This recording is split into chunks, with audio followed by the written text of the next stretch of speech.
राम राम जी सारे, होपफुली सारे ठीक ठाक हो गए। तो आज की वीडियो में बात करेंगे पे एमडीयू यूएमसी के बारे में। ठीक है, तो भाई बहुत सारे स्टूडेंट ऐसे हैं भाई जिनको मतलब अभी एग्जाम्स हुए या फिर जिनके एग्जाम अभी होने वाले हैं, उनको ये डर है कि कहीं हमारी यूएमसी बन गई या फिर हमारा यूएमसी केस बन गया तो आगे क्या होगा, हमारी 3 साल खराब हो जाएंगी, 1 साल खराब हो जाएगी। ठीक है, उसके बाद भाई बहुत सारे स्टूडेंट ऐसे जिनको भाई बिना गलती के भी यूएमसी बन गई है, कुछ की भाई थोड़ी बहुत गलती थी उसमें भी यूएमसी बन गई है। कुछ बोल रहे हैं कि भाई हमारे को मतलब ये डराया जा रहा है कि भाई हमारे सभी के सभी पेपर कैंसिल हो जाएंगे, हमारी 1 साल के लिए बोर्ड बैन कर देंगे। कि वो बहुत सारे डाउट आए हुए हैं भाई।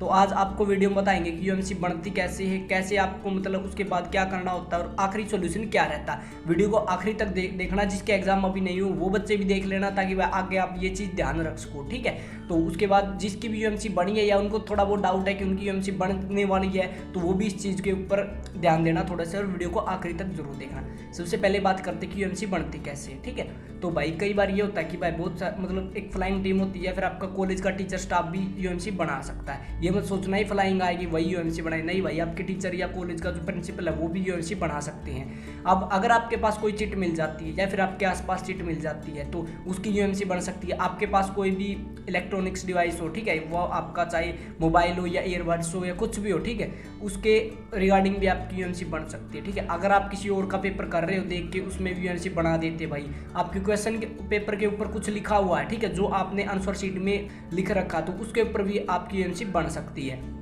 उसके बाद अगर फ्लाइंग को अगर आपके ऊपर डाउट है, अगर उन्होंने चेकिंग के दौरान कुछ भी चिट वगैरह मिली है, चाहे वो दूसरे सब्जेक्ट की क्यों ना हो, आपकी यूएमसी बन सकती है। अब यूएमसी बन जाती है तो भाई आपको वहाँ पर ज़्यादा बहस नहीं करनी है, पोलाइटली आपको रिक्वेस्ट करनी है कि ऐसा नहीं है। अगर वो माने तो ठीक है, अगर ना माने तो भाई ज़्यादा बहस मत करना, वरना वो एक और केस बना सकते हैं, मिसबिहेव होगा। ठीक है, मिसबिहेव होगा, केस बनाने के बाद आपके जितने पेपर है 2, 4, 6 जितने पेपर आप उस सेमेस्टर में दे रहे हो सभी के सभी कैंसिल हो जाएंगे, दोबारा से देने पड़ेंगे, 1 साल खराब हो जाएगी आपकी। ठीक है, तो मिसबिहेव नहीं करना आपको। अगर यूएमसी बन जाती है तो घबराने की कोई जरूरत नहीं है, क्योंकि बहुत सारे बच्चे घबरा जाते हैं कि हमारी यूएमसी बनेगी, केस बन गया ये वो। ठीक है, कॉलेज में इतनी कोई दिक्कत वाली बात नहीं होती यूएमसी की, ना ही कोई मतलब एफआईआर वगैरह कोई मैटर नहीं होता भाई। कभी बहुत सारे बच्चे डर जाए इस चीज़ में। अब यूएमसी बन गई है आपकी तो आप अगले पेपर दे सकते हो, ना नहीं दे सकते। एक पेपर में आपकी ये मान लो कि पहले पेपर में, दूसरे में या तीसरे पेपर में आपकी यूएमसी बन गई है। अब आपके जो आगे के पेपर बचे वो आपको देने हैं बिना किसी दिक्कत के, आपको उन पेपरों में पास होना है। ठीक है, ये मत सोचना कि मेरी यूएमसी बन गई अब सभी में फैलू, नहीं भाई। तो उसके बाद आपको सभी के सभी पेपर देने हैं। पेपर देने के बाद जैसे ही सभी के एग्जाम खत्म हो जाएं, जैसे ठीक है अभी मान लो कि फाइनल ईयर वालों के स्टूडेंट्स के एग्जाम में वो 23-24 तक खत्म हो जाएंगे, फर्स्ट सेकंड ईयर के हैं 30-31 तक आपके एग्जाम में वो खत्म हो जाएंगे। ठीक है, जैसे ही सभी के एग्जाम खत्म हो जाते हैं उसके बाद एमडी की जो वेबसाइट है उसके ऊपर उसकी लिस्ट आएगी। ठीक है, UMC hearing list. Hearing list में क्या होगा कि आपके क्लास वाइज आपके जो रोल नंबर आएंगे कि ये क्लास है, इसमें मतलब ये रोल नंबर है, इनके इस सब्जेक्ट में और इस सेमेस्टर में आपकी यूएमसी बनी है। ठीक है, उसमें आपको अपना नाम देखना है। उसमें अगर आपका रोल नंबर या फिर आपका नाम आया हुआ है तो आपको जो उसके ऊपर एड्रेस मेंशन होगा वो होगा मेनली तो आपका जो रिजल्ट ब्रांच होती है, ठीक है, उसका आता है। वहाँ पे आपको तारीख बता दी जाएगी 2-3 दिन बाद की इस तारीख को इतने टाइम पे आपको सुबह वहाँ पे जाना। ठीक है, जिन भी बच्चों का उस लिस्ट में नाम आया, मान लो कि उनकी यूएमसी बन चुकी है, ठीक है, जिनका भी उसमें नाम आया, अगर किसी का नहीं आया तो उनकी यूएमसी नहीं बनी है, तो सभी स्टूडेंट्स को एक बार चेक कर लेना आप यूएमसी की जैसी लिस्ट आएगी उसमें।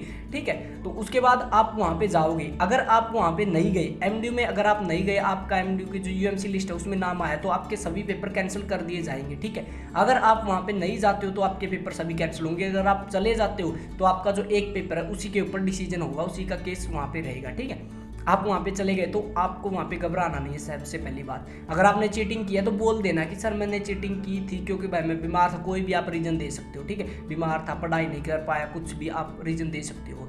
उसके बाद वो आपका बस इतनी ही सुनेंगे, उनको घंटा फर्क ना पड़ा कि आप सच बोल रहे हो या झूठ बोल रहे हो। ठीक है, आप वहाँ पे बता दो कि ये की थी, ये ना की थी। ठीक है, जिसका कोई भी इलेक्ट्रॉनिक्स डिवाइस पकड़ा गया है वो अपना ये बता दे कि भाई सर मेरे से गलती से मतलब ये जेब में रह गया, मैंने ऐसा कुछ नहीं किया, तो ऐसी चीज़ें बता देनी उनको। ठीक है, उसके बाद वो कुछ नहीं बोलेंगे, ना ही आपको धमकाएंगे, ना मारे पिटेंगे, कुछ भी नहीं करेंगे, वो सिर्फ सीधे बोले ठीक है भाई साहब। 2-3 दिन बाद आपका जो एमडीयू की यूएमसी हियरिंग का डिसीजन था वो आ जाएगा। वैसे ही पीडीएफ आएगी, जैसे आपकी हियरिंग आई थी वैसे ही आपकी डिसीजन की भी एक पीडीएफ आएगी। उसमें आपके सभी के नाम, आपके रोल नंबर, आपके सब्जेक्ट और आपका डिसीजन लिखा मिलेगा। ठीक है, जो बच्चे एमडीयू की जो हियरिंग की उसमें नहीं गए, ठीक है, हियरिंग पे नहीं गए, उनका डिसीजन क्या रहेगा, ईईसी, यानी कि इंटायर एग्जाम कैंसिल, उनके सभी के सभी पेपर कैंसिल कर दिए जाएंगे। उसके बाद आएगा कि पीसी पेपर कैंसिल, यानी कि अगर आप वहाँ पे गए हो, आपका डिसीजन है कि आपका पेपर कैंसिल, आपको सिर्फ एक पेपर में रीअपीयर आएगा, ठीक है, आप अगले सेमेस्टर में उसका रीअपीयर का पेपर दे सकते हो। उसके बाद आएगा एक BOD बेनिफिट्स ऑफ डाउट, यानी कि भाई आपका पेपर वो देखा गया है, आपने नकल भी नहीं किया लेकिन आपका पेपर भी है, तो उसको चेकिंग के लिए भेज देते हैं। अगर वो चेकिंग के दौरान आप पास हो जाते हो तो 2-4 दिन बाद वो BOD हट के आपके वहाँ पे मार्क्स आ जाते हैं, आपके नंबर मिल जाएंगे वहाँ पे, ठीक है। तो आज की वीडियो में यही समझाना था MDU UMC इनके बारे में, और MDU UMC कैसे बनती है और इसको कैसे तोड़ा जाता है, ठीक है। इसके अलावा भाई कोई टेंशन ले लें, पूरी प्रोसेस यही है कि आपकी UMC बन जाती है, अब लिस्ट चेक करना, लिस्ट चेक में अगर आपका नाम वहाँ पे चले जाना, जाने के बाद आपका डिसीजन हो जाएगा। तो आज की वीडियो में इतना ही, तो मिलते हैं जल्दी नई वीडियो लेकर, तब तक चैनल को सब्सक्राइब कर लेना और भाई वीडियो को शेयर कर देना आपके जितने भी व्हाट्सएप ग्रुप है या फिर क्लास के ग्रुप है, ताकि भाई उन स्टूडेंट्स को भी पता लग जाए जिनको मतलब UMC के बारे में पता नहीं है या फिर जिनकी UMC बनी है, तो आप अपने स्टूडेंट्स ग्रुप में या क्लास के ग्रुप में ये वीडियो शेयर कर सकते हो। तो मिलते हैं जल्दी ही, तब तक के लिए राम राम।